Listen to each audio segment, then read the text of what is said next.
దేవుని పరిశుద్ధ నామానికి స్తోత్రం కలుగునుగాక. హల్లెలూయా. ఈ యొక్క ఆరాధనలో పాల్గొన్న మీ అందరికీ కూడా ప్రభు పేరట వందనాలు. మీ అందరికీ సమాధానము కలుగునుగాక. ఆమేన్. ఈ సమయంలో మనము దేవుని వాక్యాన్ని శ్రద్ధగా ధ్యానిద్దాం. లూకా సువార్త 1వ అధ్యాయము 19-20 వచనాలు. దూత, నేను దేవుని సముఖమందు నిలుచు గబ్రియేలును, నీతో మాట్లాడుటకును ఈ సువర్తమానము నీకు తెలుపుటకును పంపబడితిని. మరియు నా మాటలు వాటి కాలమందు నెరవేరును. నీవు వాటిని నమ్మలేదు గనుక ఈ సంగతులు జరుగు దినము వరకు నీవు మాటలాడక మౌనివై ఉందువని అతనితో చెప్పాను. జాగ్రత్తగా ఈ వాక్యాన్ని మనం శ్రద్ధగా విందాం. ఎవరు ఎవరితో మాట్లాడుతూ ఉన్నారు, ఏ వర్తమానము తీసుకొచ్చారు, తీసుకొచ్చిన వర్తమానాన్ని ఎవరు నమ్మలేదు, ఈ విషయాలు కూడా మనం తెలుసుకోవాలి. ఎవరి గురించి రాయబడి ఉంది ఈ మాట? కొంచెం ముందు చూస్తే ఈ 1వ అధ్యాయంలోనే 5వ వచనం నుంచి నేను చదువుతున్నాను, చూడండి. యూదయ దేశపు రాజైన హేరోదు దినములలో అబీయా తరగతిలో ఉన్న జకర్యా అను ఒక యాజకుడు ఉండెను. అతని భార్య అహరోను కుమార్తెలలో ఒకతే. ఆమె పేరు ఎలిజబెతు. వీరిద్దరూ ప్రభువు యొక్క సకలమైన ఆజ్ఞల చొప్పునను న్యాయ విధుల చొప్పునను నిరపరాధులుగా నడుచుకొనుచు దేవుని దృష్టికి నీతిమంతులై ఉండిరి. ఎలిజబెతు గొడ్రాలైనందున వారికి పిల్లలు లేకపోయిరి. మరియు వారిద్దరూ బహుకాలము గడిచిన వృద్ధులైరి. దేవునికి స్తోత్రం కలుగునుగాక. ఇక్కడ మాట్లాడుతున్నది జకర్యా అనే యాజకుని గురించి. జకర్యా, ఎలిజబెత్ అనే ఒక జంట ఉన్నారు. ఆ జకర్యా దేవుని సేవ చేస్తున్నవాడు, దేవుని పరిచర్య చేస్తున్నవాడు. ఆయన ఎన్నో సంవత్సరాలుగా దేవుని పరిచర్య చేస్తున్న ఆయన జీవితంలో ఒక లోటు ఉంది. ఏమిటి అంటే వారికి గర్భఫలము లేదు. మరి వారు దేవుని దృష్టికి ఎలా ఉన్నారు?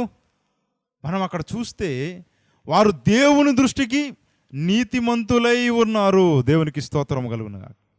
మనలో చాలామంది మన దృష్టికి మనం ఎలా ఉన్నాం అన్నది పెద్ద గొప్ప మ్యాటర్ కాదు. దేవుని దృష్టికి మనం ఎలా ఉన్నాం, దేవుడు మన గురించి ఏమనుకుంటున్నారు, ఆయన దృష్టికి ఎలా కనబడుతున్నాం అనేది చాలా ప్రాముఖ్యం. ఈ జకర్యా, ఎలిజబెత్ని చూస్తే వాళ్ళట దేవుని దృష్టికి నీతిమంతులుగా ఉన్నారట. మరి నీతిమంతులుగా ఉన్న వీళ్ళ జీవితంలో గర్భఫలం ఎందుకు లేదు? చాలామంది అంటారు, ఇదిగో నువ్వు దేవుడిని నమ్ముకున్నావు, బైబిల్ పట్టుకుని వెళతావు, యేసు ప్రభువే దేవుడు అంటావు కదా, ఏ నీ దేవుడు నీకు గర్భఫలం ఇవ్వలేదే, ఏ నీ దేవుడు నీకు బిడ్డలను ఇవ్వలేదే అని చాలామంది లోకంలో అంటూ ఉంటారు. అటువంటి స్థితిగతులు బహుశా జకర్యా, ఎలిజబెత్ ఎదుర్కొనే ఉంటారు. ఎందుకంటే వాళ్ళు దేవుని పని చేస్తూ ఉన్నారు, దేవుని యొక్క పరిచర్యలో ఉన్నాడు జకర్యా. కానీ వారి జీవితంలో గర్భఫలం లేదు. వారు మాత్రం దేవుని దృష్టికి చక్కగానే ఉన్నారు. కొంతకాలం అయిన తర్వాత దేవుడు తాను నిర్ణయించిన కాలం వచ్చినప్పుడు, ఇది జాగ్రత్తగా మర్చిపోకండి ఈ మాట, దేవుడు ఏ సమయమును దర్శించుట ఆయన చిత్తమో ఆ సమయంలోనే దర్శిస్తాడు. ఏ పరిస్థితుల్లో మనకి జవాబు ఇవ్వాలో ఆ పరిస్థితిలోనే ఇస్తాడు. ఆయన సమయాన్ని అస్సలు మిస్ అవ్వడు. దేవునికి స్తోత్రం కలుగునుగాక. కాలములను సమయములను తెలుసుకొనుట మీ పని కాదు, అవి తండ్రి స్వాధీనంలో ఉన్నవి అని వాక్యంలో ఉంది. దేవునికి స్తోత్రం. దేవునికంటూ ఒక నిర్ణయ కాలం ఉంటుంది. ఎందుకు ఈ మాట చెప్తున్నాను అంటే, చూడండి, ఎప్పుడు ఏ టయానికి ఏది జరగాలో అది జరగాలి. ఏ సమయానికి మనకి జవాబు ఇవ్వాలో ఆ సమయానికి ఇస్తేనే మంచిది. లేదంటే దానివల్ల మనకి నష్టమే కానీ లాభము లేదు. ఎలా చెప్పగలరు అంటే, ఎగ్జాంపుల్, నాకు ఒక బిడ్డ ఉన్నాడు. మా అబ్బాయి, వాడికి 4 సంవత్సరాలు, 4 years. వాడు ఇప్పుడు నేను బైక్ వేసుకుని వెళుతున్నా బయటికి, డాడీ నాకు బైక్ కొనివ్వు డాడీ, నేను బైక్ మీద వెళ్తాను అన్నాడు అనుకోండి. మీరు నడిపే బైక్ నాకు కావాలి, నాకు అలాంటి బైక్ ఒకటి కొనివ్వండి డాడీ అంటే ఇస్తానా నేను? 4 సంవత్సరాల పిల్లవాడికి నా బైక్ తీసుకొచ్చి ఇస్తానా? వాడు హ్యాండిల్ చేయగలడా? వాడికి ఎప్పుడు ఇవ్వాలో అప్పుడు ఇస్తా. వాడు ఆ బైక్ని హ్యాండిల్ చేసే సమయం వచ్చినప్పుడు వాడి చేతికి ఇస్తాను. ముందుగా ఇవ్వను. ఇస్తే అది వాడికి మేలు చేయదు, వాడికి హాని చేస్తుంది. అది నాకు తెలుసు కాబట్టి నేను నా బిడ్డకి 4 సంవత్సరాల వయసులో బైకు ఇవ్వను. వాడు దాన్ని హ్యాండిల్ చేయలేడు, వాడికి దాని విలువ తెలియదు. ఫస్ట్ పాయింట్, అది చాలా జాగ్రత్తగా వాడాలి, ఇవన్నీ వాడికి తెలియదు. వాడికి బైక్ కావాలి. గర్భఫలం ఇవ్వడం పెద్ద మ్యాటర్ కాదు. ఇచ్చిన తర్వాత నువ్వు ఆ బిడ్డలను ఎలా చూసుకుంటావో దేవుడికి తెలుసు. ఇచ్చిన తర్వాత దేవునికి దగ్గర అవుతావో దూరం అయిపోతావో కూడా దేవుడికి తెలుసు. కొన్ని దేవుడు ఎందుకు ఆలస్యం చేస్తాడు అంటే దాని వెనక దేవునికి ఒక గొప్ప ప్రణాళిక ఉంటుంది. దేవునికి స్తోత్రం కలుగును గాక. మనల్ని బాగా ఆశీర్వదించి మంచి స్థాయికి తీసుకెళ్ళిపోతే మనం ఎలా బ్రతుకుతామో కూడా దేవుడికి బాగా తెలుసు. మనం దేవునికి దూరం అయిపోతామని తెలిస్తే మనకి ఆ స్థాయి దేవుడు ఇవ్వడు. మనమేమో కోరుకుంటాం, ప్రభువా నన్ను దీవించు, నన్ను ఉన్నత స్థాయికి తీసుకెళ్ళు, నీ బిడ్డను కదా, అందరూ చూడయ్యా నా గురించి ఎలా మాట్లాడుకుంటున్నారో, నేను అభివృద్ధి చెందాలి, నేను ఉన్నత స్థాయికి వెళ్ళిపోవాలి. బాబు ఇప్పుడు బాగానే నన్ను అడుగుతున్నావు, నేను నీకు ఆ ఉన్నత స్థాయిని ఇస్తే ఆ తర్వాత నువ్వు నాకు అందుబాటులో ఉండవురా నాయన. లేదు లేదు ప్రభువా, గొప్పోడివి, ఎలా అంటున్నావేంటి, నేను ఎప్పుడు నీతోనే ఉంటా. పేతురు ఏమన్నాడు? ప్రభువా వీళ్ళందరిలో పక్కోళ్ళ మీద పోల్చుకుంటాడు, వీళ్ళందరూ నిన్ను వదిలేసిన నేను మాత్రం అస్సలు నిన్ను విడిచిపెట్టను, మరణం వరకు వచ్చేస్తా అన్నాడు. నెక్స్ట్ డే నువ్వు యేసు ప్రభు శిష్యులు ఒకడే కదంటే, అయ్యో ఏం మాట్లాడుతున్నారు మీరు, ఇక చూడండి నన్ను సరిగ్గా చూడండి, నేను శిష్యుల్లో ఒకడినా అన్న ఎంత మాట అన్నారు మీరు, సైడ్ అయిపోయాడు. నాకు తెలియదు అసలు యేసు ప్రభు ఎవరు అన్నాడు. తెలుసు మన గురించి దేవుడికి అన్నీ. మనుషులుగా మనం బలహీనలం, దేవుడికి తెలుసు. ఏ సమయానికి ఏది ఇవ్వాలో ఆయనకే తెలుసు, ఎప్పుడు ఇవ్వాలో ఆయనకి బాగా తెలుసు. మనం మర్చిపోకూడదు. దేవునికి స్తోత్రం కలుగునుగా. జకర్యా ఎలిజబెతులు దేవుని దృష్టికి నీతిమంతులే, వాళ్ళు మంచివాళ్లే, కానీ దేవుడు ఒక నిర్ణయ కాలం పెట్టాడు వాళ్ళకి. ఆ సమయంలో ఒకరోజు జకర్యా దేవుని మందిరములో ధూపం వేయడానికి వెళ్ళినప్పుడు, ధూపం వేస్తున్నప్పుడు సడన్గా పక్కన దూత ప్రత్యక్షమయ్యాడు. జకర్యాకు భయం వేసింది. ఎవరు? దూత అన్నాడు, దేవుని యొద్ద నుంచి నేను నీ యొద్దకు సువర్తమానాన్ని తీసుకొచ్చా, దేవుని యొక్క మాటను నీ దగ్గరకు నేను తీసుకొచ్చా. ఏమిటా మాట తెలుసా? నువ్వు కుమారుణ్ణి కనబోతున్నావు. ఆ కుమారుడు సామాన్యుడు కాదు, తండ్రుల హృదయములను పిల్లల తట్టుకును, పిల్లల హృదయములను తండ్రుల తట్టుకు తిప్పగలవాడు. అతడు అద్భుతమైన పరిచర్య చేస్తాడు. అతని గురించి ఈ లోకమంతా కూడా గొప్పగా చెప్పుకుంటుంది. మంచి బిడ్డను నీకు ఇవ్వబోతున్నా అని చెబితే, అప్పటి వరకు గర్భఫలం కోసం ఎదురు చూసిన జకర్యా అంటాడు, నాకా గర్భఫలమా ఈ వయసులోనా? నా వయసు ఎంత, నా శరీర బలం ఎంత, నేను బిడ్డను కనడం ఏంటి? ఒకవేళ నేను బిడ్డను కన్నా చుట్టుపక్కల వాళ్ళు ఏమనుకుంటారు? ఇలాంటి విధముగా అతను ఆలోచించాడు. పరిస్థితులను దేవుని యొక్క మాట ద్వారా చూడటంలా తన శరీరానుసారంగా చూస్తూ ఉన్నాడు. దేవుడు చెప్పిన ఒక మాట, దేవుని యొక్క ఆశీర్వాదమును ఇతడు శరీరానుసారంగా చూసుకుని ఇది వల్ల అవుతుందా, ఇది క్రియల్లో వస్తుందా అన్నట్లుగా అనుమానించాడు. సేవలో అవిశ్వాసాన్ని వ్యక్తపరిచాడు. సేవకుడు దేవుని గురించి బాగా ఎరిగినవాడు, కానీ దేవుడే వచ్చి అనగా తన దూతను పంపి ఇదిగో నీకు బిడ్డనిస్తున్నాను అంటే, నాకా ఇప్పుడా ఈ వయసులో బిడ్డ ఏంటి అని అనుమానం వ్యక్తం చేశాడు. అప్పుడు దూత అంటున్నాడు, దేవుని యొద్ద నుంచి నీకు సువర్తమానాన్ని తీసుకొచ్చా, దేవుని యొక్క వాక్కును తీసుకొచ్చి నీకు చెప్తున్నా, కానీ నువ్వు వాటిని నమ్మలేదు గనుక నీవు మౌనివై ఉంటావు, నీ నోరు మూసేస్తున్నా అన్నాడు. దేవునికి స్తోత్రం కలుగునుగా. దేవుని వాక్యం మన యొద్దకు వచ్చినా, దేవుని మాట మన యొద్దకు వచ్చినా చాలామంది దాన్ని అంగీకరించరు. అక్కడ రాసుంది 20వ వచనంలో, నువ్వు వాటిని నమ్మలేదు గనుక అవి జరిగే వరకు కూడా నీ నోరు నేను మూసేస్తున్నా. ఎందుకు నోరు మూస్తున్నాడు? ఎందుకంటే ఆ నోరు తెరిచి ఉంటే అతడు అవిశ్వాసంతో మాట్లాడతాడు, అతని మాటలు విన్న వాళ్ళందరికీ అవిశ్వాసం వస్తుంది, కానీ విశ్వాసం ఎవరికి రాదు. అందుకే ఆ నోరు దేవుడు మూసాడు. ఈ జకర్యా దేవుని పరిచారకుడు, దేవుని గురించి బాగా ఎరిగినవాడు, దేవుని ధర్మశాస్త్రం తెలుసుకున్నవాడు. అబ్రహాం రోజుల్లో ఏం జరిగిందో ఇతనికి తెలుసు. ఇస్సాకు తన భార్య గొడ్రాలైతే ఎలాగెళ్ళి ప్రార్థన చేస్తే దేవుడు బిడ్డలనిచ్చాడో ఈయనకి తెలుసు. హన్నా ఎలా ప్రార్థన చేసి బిడ్డలను పొందుకుందో ఈయనకి తెలుసు. ఇవన్నీ ఈయనకి తెలుసు. మరి ఈయన దగ్గరికి దేవుడు వచ్చి తన దూతను పంపించి, అయ్యా నీకు బిడ్డ పుట్టబోతున్నాడు అంటే మాత్రం ఇతను నమ్మట్లా. ఎందుకంటే తన శరీరాన్ని చూసుకున్నాడు, తన చుట్టుపక్కల పరిస్థితులను చూసుకున్నాడు. మాకు బిడ్డ పుట్టడం ఏంటి అనుకున్నాడు. అదేంటి, 100 ఏళ్ల వాడైన అబ్రహాము బిడ్డను కనలేదా? అవి జ్ఞాపకం రావట్లా. అంటే చెప్పడం వెరీ ఈజీ, అబ్రహాం గురించి ఇస్సాకు గురించి చెప్పడం కూడా చాలా ఈజీ, హన్నా గురించి ప్రసంగం చేయడం చాలా ఈజీ, కానీ క్రియల్లో చూపించడమే కష్టమైపోయింది. చాలామంది ఎందుకు దేవుని యొక్క ఆశీర్వాదాలు పొందుకోరు అంటే వారు దేవుణ్ణి సరిగా నమ్మరు కాబట్టి. దేవుని వాక్యం సంవత్సరాలుగా ప్రకటించబడుతూ ఉన్నా కూడా ఆ వాక్యాన్ని విని విడిచిపెడతారే తప్ప విని విశ్వసించరు. అందువల్లే వాళ్ళ జీవితంలో కార్యాలు జరగవు అని వాక్యంలో ఉంది. ఎలా వస్తుందండి విశ్వాసం? వాక్యం ఏం చెబుతుంది? వినుట వలన విశ్వాసము కలుగును, వినుట క్రీస్తును గూర్చిన మాట వలన కలుగును. దేవునికి స్తోత్రం కలుగును కాక. మరి విని విశ్వసించాలి కదా, దేవుని వాక్యాన్ని నమ్మాలి కదా. జకర్యా వంటి గొప్ప భక్తుడే, గొప్ప యాజకుడే దేవుని మాట తన యొద్దకు వచ్చినప్పుడు ఆ మాటను అతను అంగీకరించాల. అందువల్ల దేవుడు ఏం చేశాడు? తన నోరుని మూశాడు, తన మాట్లాడకుండా చేశాడు. చూడండి, దేవుని యొక్క వాగ్దానం మన యొద్దకు వచ్చినప్పుడు, దేవుని యొక్క ఆశీర్వాదపు మాట మన యొద్దకు వచ్చినప్పుడు మనం కూడా వాటిని నమ్మలేదనుకోండి, మన ఆత్మీయ ద్వారాలు కూడా మూయబడతాయి. ఎందుకో తెలుసా? మనము ఆత్మీయంగా మాట్లాడినా అది పని చేయదు, ఆ మాటలు దేనికి ప్రయోజనం ఉండవు. ఎందుకని? అవిశ్వాసి యొక్క మాటలు ఏం ఉపయోగపడతాయి చెప్పండి?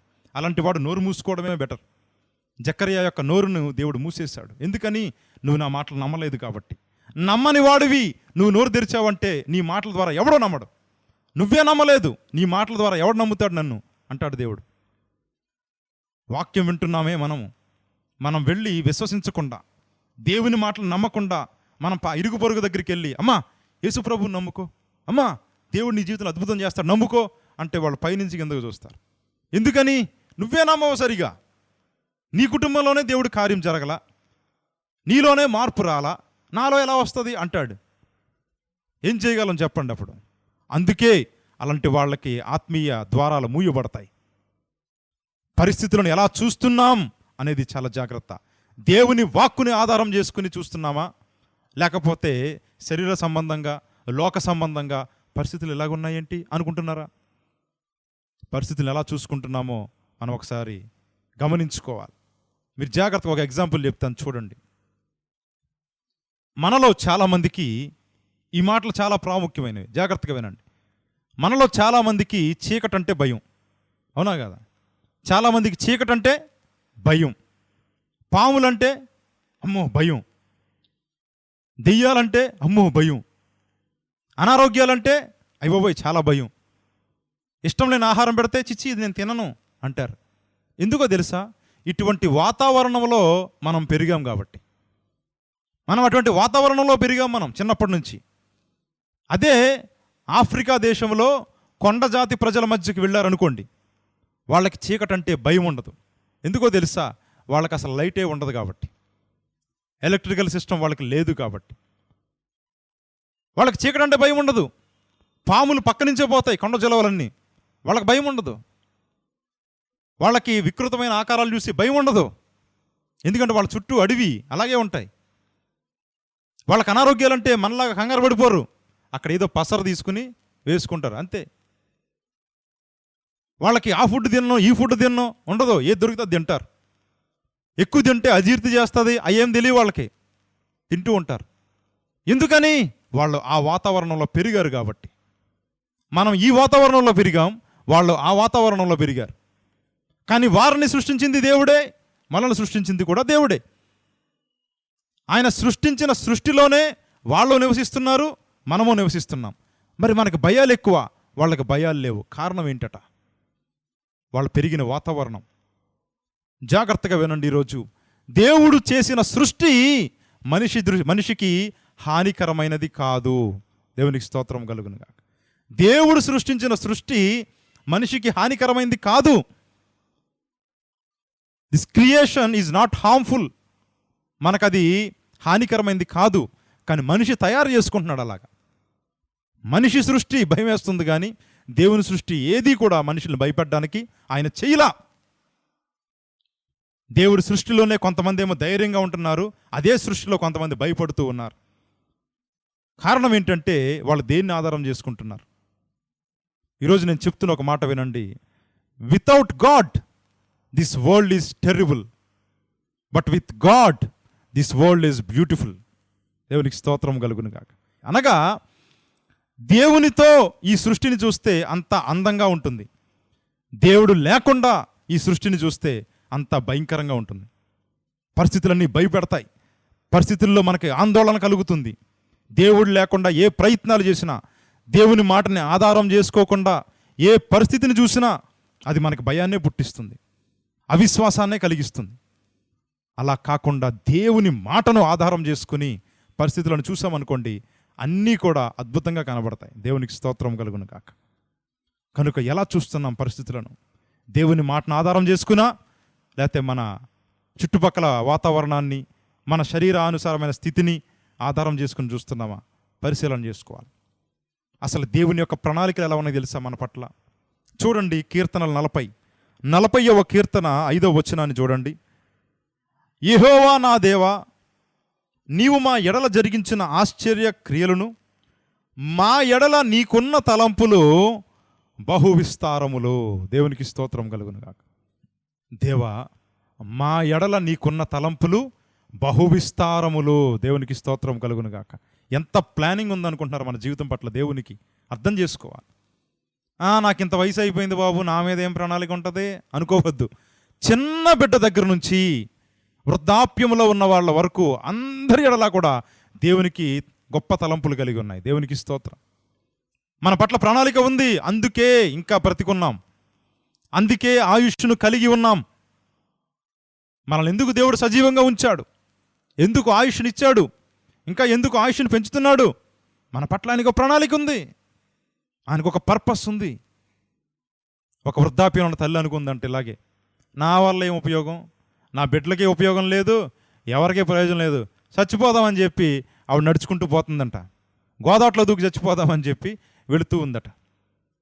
వెళుతూ ఉంటే ఆ గోదావరి గట్టు దగ్గరలోనే ఆ బ్రిడ్జ్ ఉందట, ఒక బ్రిడ్జ్. ఆ బ్రిడ్జ్ దగ్గరికి వెళ్ళిందంట దూకి చచ్చిపోదామని చెప్పి.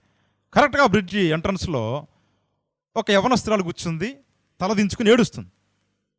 తల దించుకుని ఏడుస్తూ ఉంటే ఎలాగో చచ్చిపోవడానికి వెళ్తుందిగా, వెళ్ళి ఆవిడ కాస్త, అయ్యో యవనస్త్రాలు చిన్నపిల్ల కూర్చుని ఏడుస్తుంది ఏంటి అని చెప్పి, ఏ అమ్మాయి ఏమైంది నీకు, ఎందుకు ఏడుస్తున్నావు అంటే, బామ్మ నా ప్రాబ్లమ్స్ నాకు ఉన్నాయిలే అందట. అదే ఏంటమ్మా చిన్నపిల్లవే, అంత ప్రాబ్లమ్స్ ఏమొచ్చినాయి నీకు అంటే, నాకు పెళ్ళి అయింది. పెళ్ళి అయితే అయ్యింది, ఇప్పుడు ఏమైందట, నాకు నా భర్తకి పడటంలా, అయితే చచ్చిపోదాం అనుకుంటున్నాను. చచ్చిపోతావా? అవునమ్మా, అందుకే వచ్చాను ఇక్కడికి.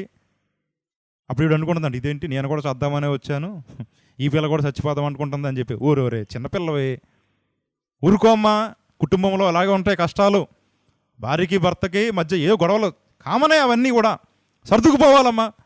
ఇలా చచ్చిపోతాడు ఎవరన్నా? నీ భర్త ఎంత బాధపడతాడు అంటే, ఎందుకు బాధపడతాడు, నాతో గొడవ పడ్డాడు, ఏం బాధ ఉండదు ఆయనకంటే. ఊరుకోమ్మ, తప్పు అలా అనకూడదు. నీ భర్త మంచోడైనా చెడ్డోడైనా కూడా దేవుడు మనకు మంచి జీవితాన్ని ఇచ్చాడమ్మా, ఎందుకు అలాగా నాశనం చేసుకోవాలి?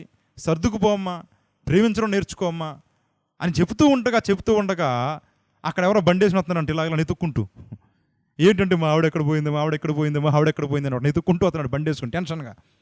వాడు చూడగానే వాళ్ళ ఆవిడని, అమ్మా ఏంటి ఎక్కడ ఉన్నావు నువ్వు అంటే, ఏంటి నా కోసం వచ్చారా అంటే, అవును, నువ్వు ఇంట్లోంచి వెళ్ళిపోతే ఎక్కడికి పోయావని టెన్షన్ పడుతున్నానే తల్లి, నీకోసం ఎత్తుక్కుంటూ వచ్చా నేను, ఇక్కడున్నావా అని చెప్పి, ఏమనుకోకు క్షమించు, ఏదో కోపంలో 4 మాటలు అంటాం, ఇలాగ వచ్చేస్తావా అని చెప్పి, వచ్చి బండి ఎక్కువ ఇంటికి వెళ్ళిపోతామని చెప్పి తీసుకెళ్ళిపోయాడంట. దేవునికి స్తోత్రం చెప్పండి. ఈ ముసలావిడికి అప్పుడు అర్థమైంది, ఈవిడ ఆ చిన్న బిడ్డ చనిపోకుండా ఆవిడకి ఉపదేశం చేసింది, కానీ ఈవిడ మాత్రం చచ్చిపోవడానికి వెళ్తుంది. వాస్తవానికి ఈమె పట్ల దేవునికి ఒక ప్రణాళిక ఉంది. ఏమిటో తెలుసా? ఈమె అనుభవాన్ని ఉపయోగించి చిన్న బిడ్డలకు, అంటే వయసులో చిన్నవాళ్లకు అనుభవ పాఠాలు నేర్పించే తలాంతు దేవుడిచ్చాడు. దేవునికి స్తోత్రం చెప్పండి. చనిపోదాం అనుకుంది ఆ యవనస్తురాలు, కానీ ఈ పెద్ద ఆవిడ 4 మాటలు చెప్తే ఆమెకు కొంత ఆశ కలిగింది. దేవునికి స్తోత్రం కలుగునుగా. ఈమె చెప్పిన మాటలో ఆ పిల్ల వింది, సూసైడ్ చేసుకోకుండా ఆగింది. తన భర్త సమయానికి వచ్చాడు, తనను తీసుకున్నాడు, తిరిగి వెళ్ళాడు. కానీ ఈ ముసలావిడ అనుకుంటుంది, నా వల్ల ఏం ఉపయోగం, ఈ వయసులో నేనేం చేస్తాను, ఈ వయసులో ఎవరికి ఉపయోగపడతాను, చచ్చిపోతే బెస్ట్ అనుకుంది. కానీ దేవునికి ఒక ప్రణాళిక ఆ వృద్ధురాలు పట్ల ఉంది. దేవునికి స్తోత్రం. మన ఎడల ఆయనకున్న తలంపులు బహువిస్తారములు, ఆయనకున్న ప్లానింగ్స్ అద్భుతం ఉంచుతున్నాడు దేవుడు. అర్థం చేసుకోవాలి కదా. దేవుని ద్వారా పరిస్థితులను చూడాలండి. మన శరీరాన్ని పరీక్షించుకుంటే, మన యొక్క స్థితిని చూసుకుంటే మనం ఏం చేయలేం. కానీ దేవుని మాటను ఆధారం చేసుకుంటే మనం ఏ స్థితిలో ఉన్నా, ఏ వయసులో ఉన్నా దేవుని కొరకు నిలబడగలుగుతాం. దేవునికి స్తోత్రం. జకర్యా తన శరీరాన్ని ఆధారం చేసుకుని నేను బిడ్డలను కండం ఏంటి అనుకున్నాడు. దేవుడే స్వయంగా నాకు వాక్కునిచ్చాడు, నాకు వాగ్దానాన్ని ఇచ్చాడు అని దాన్ని నమ్మకుండా నేను ఎలా బిడ్డలను కంటానన్నాడు. దేవుడు అన్నాడు, నువ్వు నమ్మలేదు కాబట్టి, నీ శరీరాన్ని నువ్వు ఆధారం చేసుకున్నావు, నా మాటను ఆధారం చేసుకోవాలా, అందువల్ల నీ నోరు మూస్తున్నా. ఈరోజు ఈ వాక్యం వింటున్న మనము దేవుని మాటను ఆధారం చేసుకుని, దేవుని వాక్యం ఇలా చెప్పింది కదా, నేను అలాగే బ్రతుకుతా అని ఎవరైతే వాక్యాన్ని ఆధారం చేసుకుని విశ్వసించి ముందుకు అడుగులు వేస్తారో వాళ్ళ జీవితంలో అన్ని అద్భుత కార్యాలు దేవుడు చేస్తాడు. నమ్మకుండా కేవలం విని 10 మందికి చెప్పేవాళ్ళగా అలాగే ఉన్నామనుకోండి, దానివల్ల ఎవ్వరికీ ప్రయోజనం లేదు. వాళ్ళ జీవితంలో కార్యాలు చూడలేరు. చూడండి, ఎగ్జాంపుల్ చెప్తాను 3 విషయాలు. నంబర్ 1, అపోస్తలుల కార్యములు 9వ అధ్యాయం 10 నుంచి చూస్తే, అక్కడ అననీయ అనే ఒక వ్యక్తి దమస్కులో ఉన్నాడు. అతడు ప్రార్థన చేస్తున్నాడు, ప్రార్థనాపరుడు, దేవుడంటే భయభక్తులు కలిగిన వాడు. ప్రార్థన చేస్తూ ఉన్నాడు. ప్రార్థన చేస్తూ ఉంటే దేవుడు దమస్కులో ఆ అననీయతో మాట్లాడుతూ ఉన్నాడు. అననీయ అని పిలవగానే దేవుడు మాట్లాడుతున్నాడు. వెంటనే, అయ్యా నీ దాసుడును ఆలకిస్తున్నాను, చెప్పు నాయనా అన్నాడు. అంటే, అననీయ, పలానా యోదావాని ఇంట తార్సువాడైన సౌలు అక్కడ ఉన్నాడు, అతడు ప్రార్థిస్తున్నాడు, నువ్వు వెళ్ళి అతన్ని కలిసి అతనికి ప్రార్థన చేయి, అతను గుడ్డివాడై ఉన్నాడు అని చెప్పాడు. అననీయ వెంటనే ఆలోచించాడు, ప్రభువా నువ్వు మాట్లాడేది తార్సువాడైన సౌలు గురించేనా? అవును ప్రభువా, అతడు క్రైస్తవులందరినీ చంపేస్తున్నాడుగా, మాలాంటి వాళ్ళందరినీ చంపుకుంటూ వస్తున్నాడు. ఇప్పుడు దమస్కు కూడా దానికోసమే వచ్చాడు. ఆ పెద్దల దగ్గర నుంచి పత్రికలు తీసుకున్నాడు, పర్మిషన్స్ తీసుకున్నాడు, మమ్మల్ని అందరిని చంపడానికే వచ్చాడు ప్రభువా, అతని దగ్గర నన్ను వెళ్ళమంటున్నావా? అననీయ పరిస్థితులను ఆలోచిస్తూ ఉన్నాడు. అంటే దేవుడు ఏ ప్లానింగు లేకుండా చెప్తున్నాడా అననీయతో? అసలు సౌలు దమస్కుకు వస్తుండగా దారిలో దేవుడు దర్శించాడని, సౌలుని ముట్టాడని, సౌలుని ఆ యొక్క దమస్కుకు నడిపించాడని, ఇవన్నీ కూడా అననీయకు తెలియదు. అందుకే అంటున్నాడు, ప్రభువా సౌలు దగ్గర నేను ఎలా వెళతా, నన్ను చంపేస్తాడేమో అంటున్నాడు. మనం చాలా విషయాల్లో దేవుని చిత్తం ఎందుకు చేయమంటే మన పరిస్థితులను ఆలోచిస్తాం, అంతేగాని దాని వెనకున్న దేవుని ప్రణాళికలను మనం ఆలోచించలేం. దేవుడే స్వయంగా వచ్చి చెప్తుంటే ఇంకా ఆలోచన ఎందుకు? దేవుని వాక్యమే నీతో మాట్లాడుతుంటే ఎందుకు ఆలోచిస్తున్నావు? ఇప్పుడు చూసారా, ఇప్పుడు ఆలోచించారు ఈ విషయాలు. దేవుడే నాకు వాక్యం ద్వారా తెలియజేస్తుంటే నేను చేయకుండా ఎలా ఉంటాను? దేవుడు నాకు చెప్తుంటే నేను ఎందుకు చేయకుండా ఉండాలి? అననీయతో దేవుడు చెప్తున్నాడు, వెళ్ళి సౌలుని కలువని. అననీయ ఏమో పరిస్థితులను బట్టి మాట్లాడుతున్నాడు. కానీ వెనకాల అసలు దేవుడు ఏం చేశాడో ఇతనికి తెలియదు. వాస్తవానికి సౌలుని దేవుడు దర్శించాడు దమస్కు వెళ్ళే మార్గంలో. ఆ విషయం అననీయకు తెలియదు కాబట్టి మాట్లాడుతున్నాడు. చాలామంది దేవుని మాటను ఎందుకు త్వరగా అంగీకరించరంటే వాళ్ళ పరిస్థితులను చూస్తారు, ప్రభువు చెప్పిన మాటను పట్టించుకోరు. అందువల్లనే వాళ్ళ జీవితంలో ఫలితాలు రావు. కానీ అననీయకి దేవుడు చెప్పాడు, నువ్వు వెళ్ళు, నేను చెప్తున్నానుగా, నువ్వు వెళ్ళు, అతన్ని నా సేవకుడిగా నేను నియమించబోతున్నా. దేవునికి స్తోత్రం కలుగునుగాక. ఆ మాట చెప్పగానే వెంటనే అననీయ లేచి, అవునా ప్రభువా అని చెప్పి సరే అని దేవుని మాటను నమ్మాడు, వెళ్ళాడు.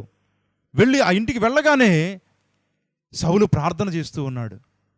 ఇతను ఆశ్చర్యపడ్డాడు అననీయ, ఇదేంటి ప్రార్థన చేసేవాళ్ళని చంపేస్తాడు, కానీ ఇతడు ప్రార్థన చేస్తున్నాడేంటి అని సౌలా అని పిలిచాడు. పిలిస్తే వచ్చింది ఎవరు? అననీయేనా అన్నాడు. దేవునికి స్తోత్రం కలుగునుగాక. ఆశ్చర్యపడు అననీయ. దేవునికి ఒక ప్రణాళిక ఉంది. ఇదంతా దేవుడు నడిపిస్తున్నాడు. అప్పుడు అర్థమైంది అననీయకి, అవునా సౌలు నేనెవరో తెలుసా, నాకు దేవుడు దర్శనంలో చూపించాడు, నువ్వు వచ్చి నన్ను ముట్టగానే నా కళ్ళు మళ్ళీ తెరవబడతాయి అనగానే అననీయ వచ్చి దగ్గరికి సౌలు దృష్టి పొందు అనగానే సౌలు దృష్టి పొందాడు. దేవునికి స్తోత్రం కలుగును గాక. చూసారా ఈ ప్రణాళిక అంతా కూడా? ఇది అననీయ మానవ రీతిగా ఆలోచిస్తే అర్థమవుద్దా? సౌలు దగ్గరికి వచ్చేవాడా? సౌలుకి దృష్టిని తెప్పించేవాడా? సౌలు అంత అద్భుతమైన సేవ చేయగలిగేవాడా? ఆలోచన చేయండి. ప్రభువుకు ఒక ప్రణాళిక ఉంటుంది. ప్రతి విషయంలో కూడా ఒక ప్రణాళిక ఉంటుంది. అది మనం అర్థం చేసుకోవాలి. అర్థం చేసుకోవాలంటే సింపుల్. దేవుడు ఒక మాట చెప్పాడంటే అది దేవుని మాట అని ఎవరైతే లోబడతారో వాళ్ళ జీవితంలో మాత్రమే కార్యాలు జరుగుతాయి. దేవునికి స్తోత్రం కలుగును గాక. అలా కాకుండా మీరు ఎక్కడికి వెళ్ళినా ఆ పాస్టర్ గారి దగ్గరికి వెళ్ళి ప్రార్థన చేయించుకుందాం, ఈ పాస్టర్ గారి దగ్గరికి వెళ్ళి ప్రార్థన చేయించుకుందాం, ఆయనతో కూడికి పెట్టించుకుందాం, ఈయనతో ప్రార్థన పెట్టించుకుందాం, ఎన్ని చేసినా కూడా పైసా మార్పు కూడా జరగదు, ఒక్క కార్యం కూడా జరగదు. ఎందుకని? వీళ్ళకి దేవుడి మీద విశ్వాసం ఉంటే, దేవుని మీద నమ్మకం అంటూ ఉంటే ఖచ్చితంగా దేవుని మాటను గౌరవించి దేవుని వాక్యానుసారంగా జీవించేవాళ్ళు ఖచ్చితంగా దేవుడు కార్యం చేసేవాడు. వాళ్ళకి దేవుని మాటలో ఈ వాక్యాలు ఇవన్నీ రుచించవు. కానీ ఎవరైనా వచ్చి ప్రార్థన చేస్తే అద్భుతం జరిగిపోవాలి. ఎవరైనా వచ్చి ఇంట్లో కూడికి పెట్టేస్తే అప్పులన్నీ కొట్టుకుపోవాలి. ఏదో ఎక్స్పెక్ట్ చేస్తారు. చేస్తాడనుకుంటున్నారు. దేవుడు చెయ్యనే చేయడు. మనలో విశ్వాసం లేకుండా ఏమీ చేయడండి. మనము దేవుని వాక్కు ద్వారా ఈ ప్రపంచాన్ని చూడాలి. దేవుని మాటని ఆధారం చేసుకుని మనం జీవించగలగాలి. పరిస్థితులను చూస్తే ఏది కూడా అనుకూలంగా ఏది కనబడదు మనకి.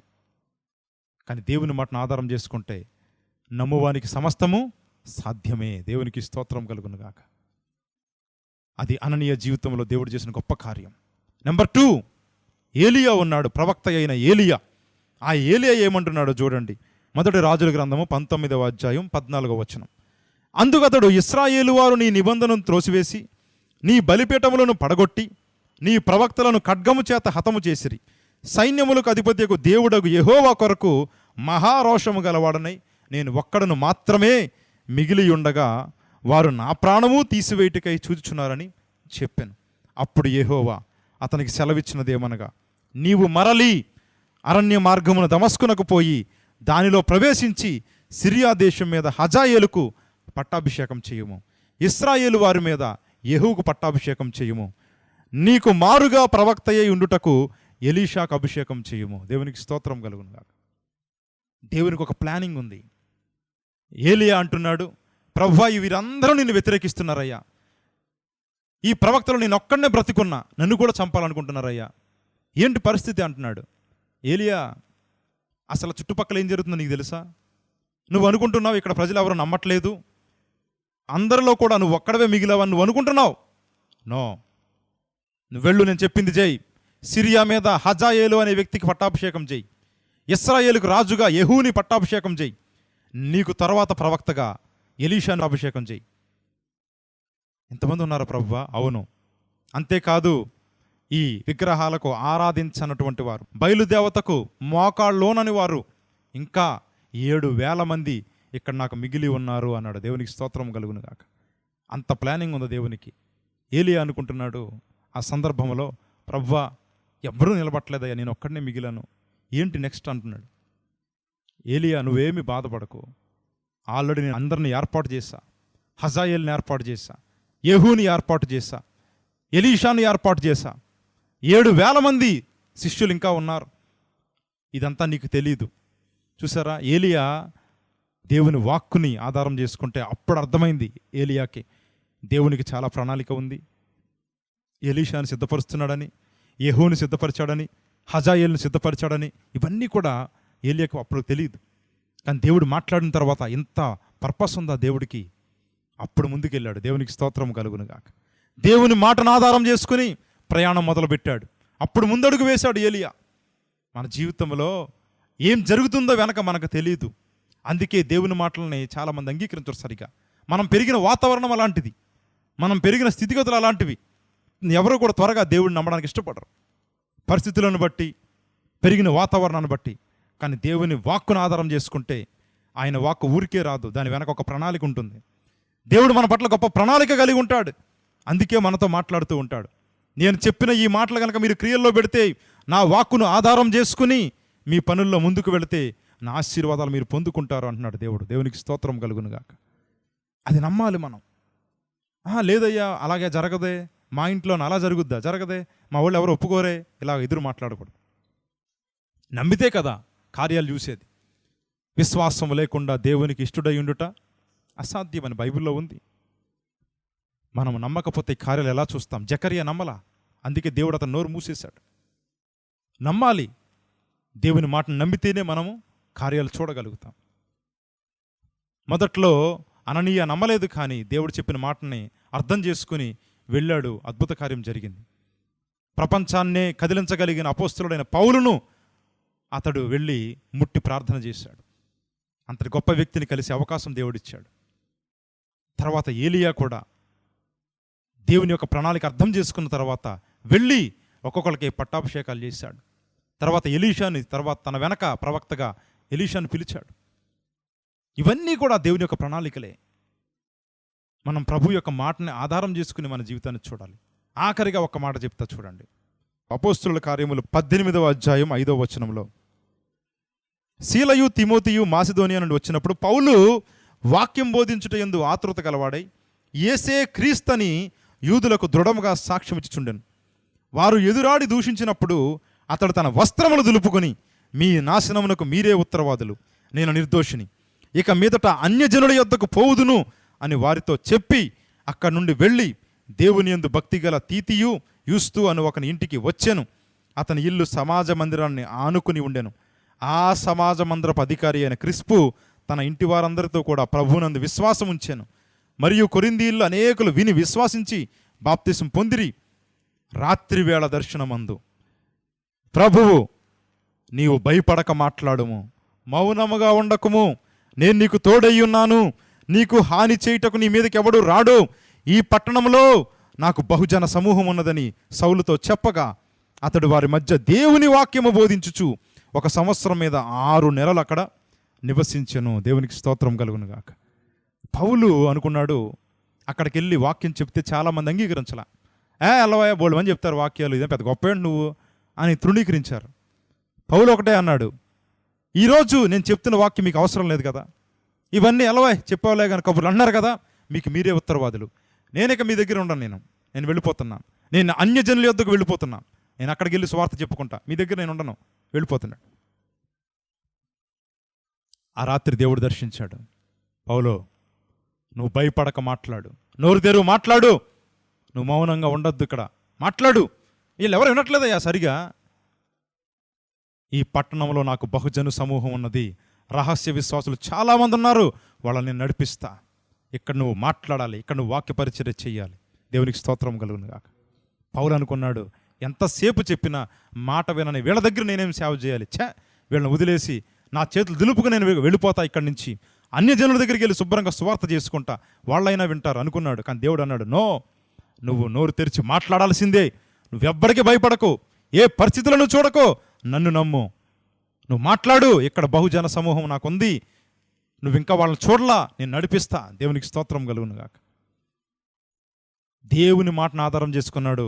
1 సంవత్సరం మీద 6 నెలలు అక్కడ ఉండి పరిచర్య చేశాడు. దేవునికి స్తోత్రం కలుగును గాక. నిజమే, పరిస్థితులను చూస్తే పరిచర్య చేయలేం, స్థితిగతులను చూస్తుంటే సేవలు చేయలేం. ఏం ప్రభా, ఏం ఉపయోగం, ఇక్కడ పోతాను, ఇంకో చోటకి వెళ్ళి ఎక్కడ చేసుకుంటానులే. నువ్వు భయపడక మాట్లాడు, నువ్వు మౌనంగా ఉండొద్దు, నువ్వు నీ పని చేయి, జనాల్ని నేను నడిపిస్తా, నాకు ఇక్కడ బహుజన సమూహం ఉంది, నడిపిస్తా. దేవునికి స్తోత్రం కలుగును గాక. పౌలు దేవుని మాటను ఆధారం చేసుకున్నప్పుడు, అలాగేనయ్యా, నీ పని నీ ఇష్టం, నువ్వెలా చెప్తా అలా చేస్తా అని బోధించడం మొదలుపెట్టాడు. 1 సంవత్సరం మీద 6 నెలలు అక్కడ ఉన్నాడు. దేవునికి స్తోత్రం కలుగును గాక. ఒక్క రోజు కూడా ఉండను ఇక్కడ అనుకున్నవాడిని దేవుడు 1 సంవత్సరం మీద 6 నెలలు అక్కడ ఉంచాడు. అనుదినము వాక్యాన్ని బోధించాడు. దేవునికి స్తోత్రం కలుగును గాక. దేవుని ప్రణాళికలు గొప్పగా ఉంటాయి. అవి పరిస్థితులను చూస్తే మనకు అర్థం కావు, చుట్టుపక్కల వాతావరణాన్ని చూస్తే మనకేం అర్థం కావు. దేవుని యొక్క వాగ్దానాన్ని జ్ఞాపకం చేసుకోవాలి, దేవుని మాటను గట్టిగా పట్టుకోవాలి. నా ప్రభువు నాకు వాగ్దానం చేశాడు, నా ప్రభువు నాకు చెప్పాడు కదా, ఆయన ఖచ్చితంగా చేస్తాడని నమ్మాలి. అప్పుడే కదా మన జీవితంలో కార్యాలు జరుగుతాయి. గుర్తుపెట్టుకోండి, విశ్వాసం లేకుండా ఆయనకి ఇష్టలై ఉండలేం మనం. ఇన్ని సంవత్సరాలు దేవుని మందిరానికి వచ్చి దేవుని యందు విశ్వాసం ఒకవేళ మనకు సరిగా లేకపోతే మనం దేవునికి ఇష్టలుగా ఉండలేం. కొంతమంది చక్కగా విశ్వసిస్తారు, కొంతమంది దేవుని మాటకు లోబడతారు, వాళ్ళు దేవుని మాటకు విధేయత చూపుతారు, అద్భుతాలు చూస్తారు వాళ్ళు.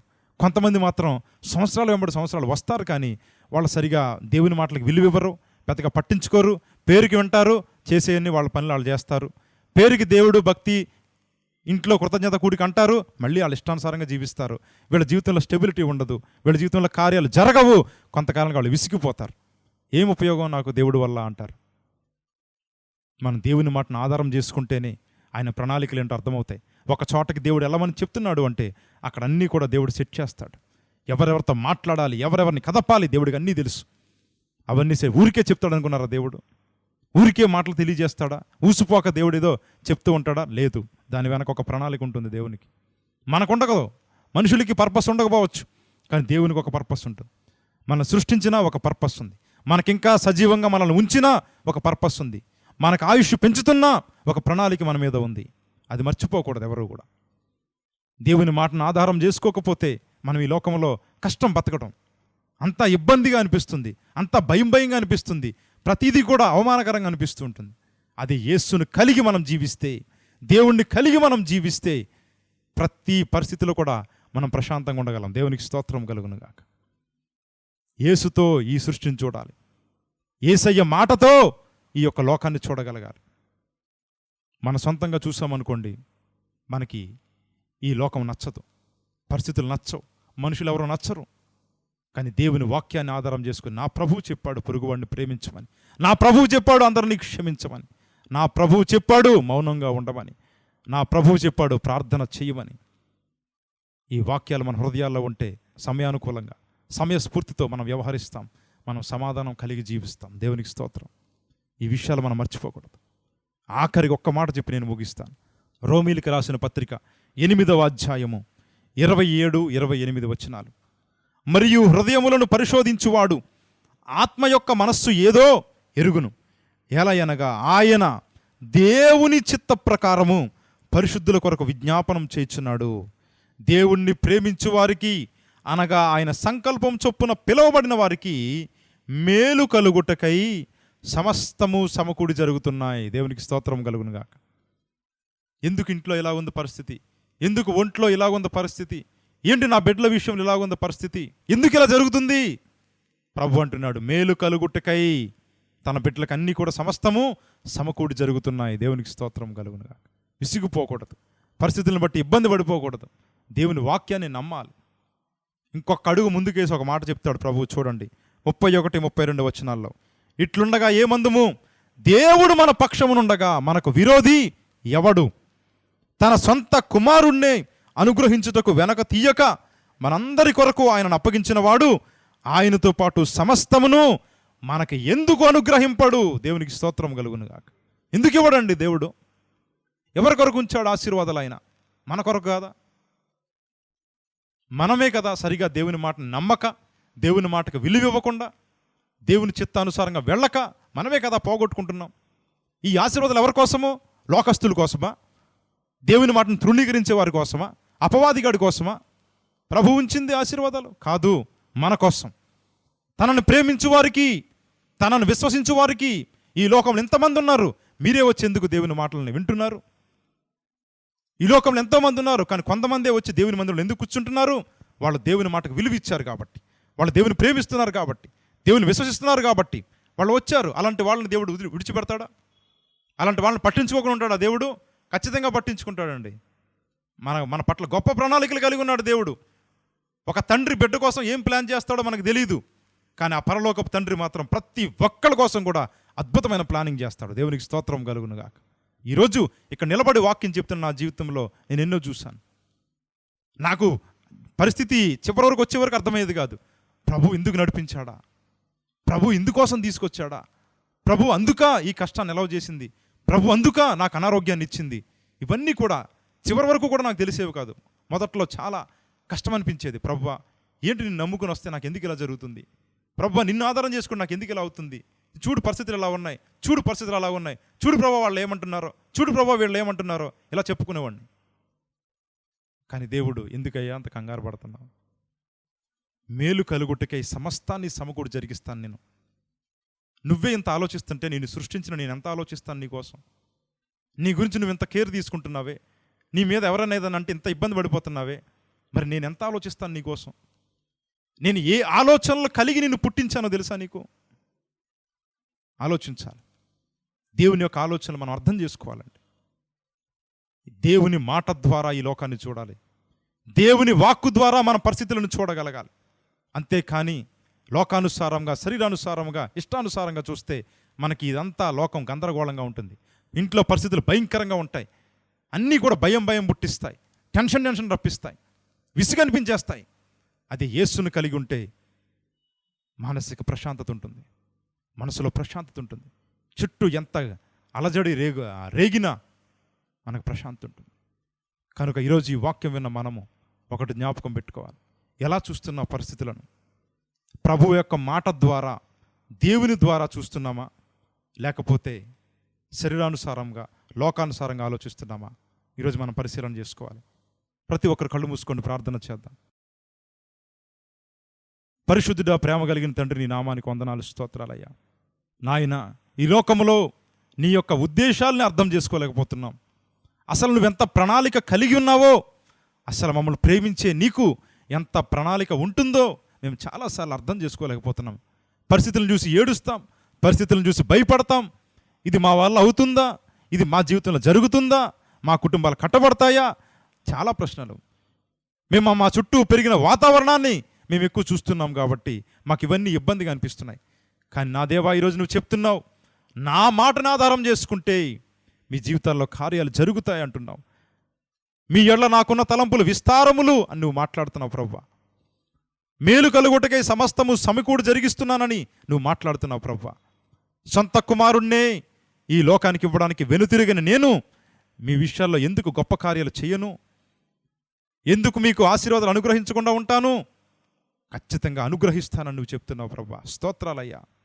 నిన్ను కలిగి ఈ లోకంలో జీవితాన్ని జీవించడానికి సహాయం చేయండి. నీ వాక్కును నమ్మి నీ వాక్యానుసారం జీవించడానికి సహాయం చేయండి ప్రభువా. జకర్యా నిన్ను విశ్వసించలేదు, తన నోరు మూసావు. అయ్యా, విశ్వసించకుండా ఉండడానికి వీల్లేదు. నిన్ను నమ్మి ముందుకు అడుగులు వేసే కృప దయచేయమని, తద్వారా గొప్ప ఆశీర్వాదాలు పొందుకొని విశ్వాసంలో వృద్ధి పొంది సంతోషకరమైన జీవితాన్ని జీవించే కృపనివ్వమని యేసు నామంలో వేడుకొని ప్రార్థిస్తున్నాను తండ్రి. Amen. And God bless you all.